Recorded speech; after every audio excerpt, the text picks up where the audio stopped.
Syrian government says it's ready for a limited ceasefire with the rebels and a prisoner swap. The foreign minister has even proposed cooperating with the more moderate opposition groups against radical Islamists. And he raised those issues at a meeting in Moscow with his Russian counterpart, Sergey Lavrov. Well, let's now discuss the latest developments with the Syrian Presidential advisor, Butheina Shaaban.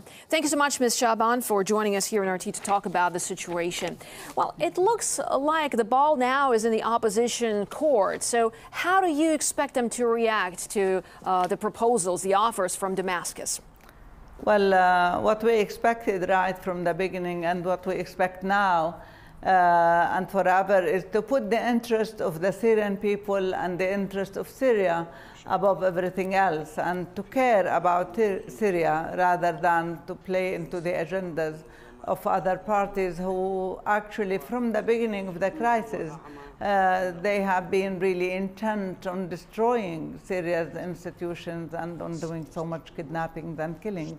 So we don't want to look back. What we want to do is to try and save our people from so many massacres, from so much bloodshed, and to try and see the light at the end of the tunnel. Well, and that would depend, of course, on how the parties, different parties involved in solving the Syrian conflict cooperate with each other. And of course, the Syrian National Council is one of such parties. At this point, they seem to be divided and don't even seem to be decided, in fact, whether to attend the conference, the Geneva II conference, or not. Why do you think there is so much division within them? I think the divisions come from because of that these parties, first of all, they have been living outside Syria for so many years. They are kind of Syrian, abroad, who do not know what the Syrian people are going through. And second, I think because of the source of finance. I think many of them are receiving finances from different parties.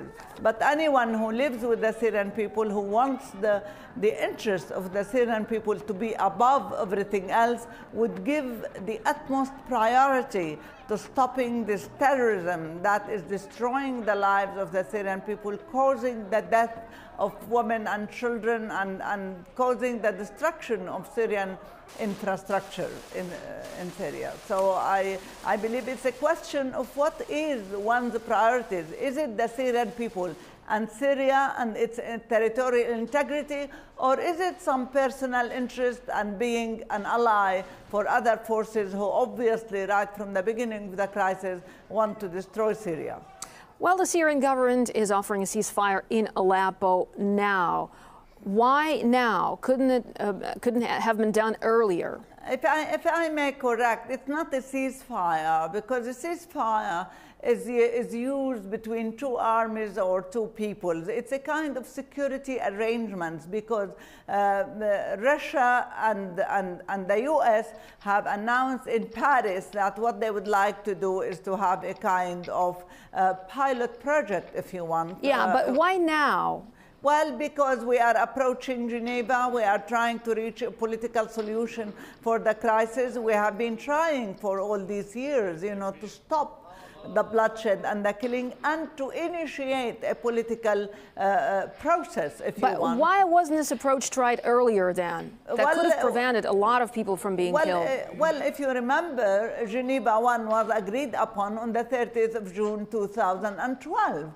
But it is, as ever, the opposition and the countries and the forces who are supporting the opposition who cannot reach an agreement. I mean, even now, the opposition says we will decide today or tomorrow or after tomorrow whether we go to Geneva II, while the Syrian government has announced months ago the names of its delegation that is ready to go to Geneva, because we live in Syria. We care for the Syrian people. We want to end the bloodshed in Syria. That is because we are responsible people. But as for the others, I don't know what their priorities are. You have to ask them. Yeah, you have to ask them. The thing is, as we have earlier established, that there are a lot of parties involved, and the solution to the crisis will depend on what they will offer and put the suggestions that they put to the table. Specifically, the U.S. has said that there's no place for Assad in Syria's future. So that's their position. Do you think Washington is likely to soften their stance in the Geneva II talks?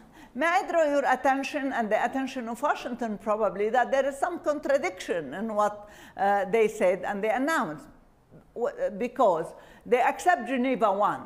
Geneva I says that everything reached between the parties has to be reached by consensus. This means that the Syrian parties during the conference have to agree on the steps to be made, and thus the U.S. cannot say that Assad has no future, because this is contradictory to Geneva I, and it is contradictory to what Mr. Kerry and Mr. Lavrov and other ministers have agreed upon on the 30th of June 2012, on the basis of which everybody is going to Geneva II. All right. Also, Syria has accused the U.S. of supporting terrorists in Syria. But what is the evidence, and what is the evidence that Damascus is basing these accusations on?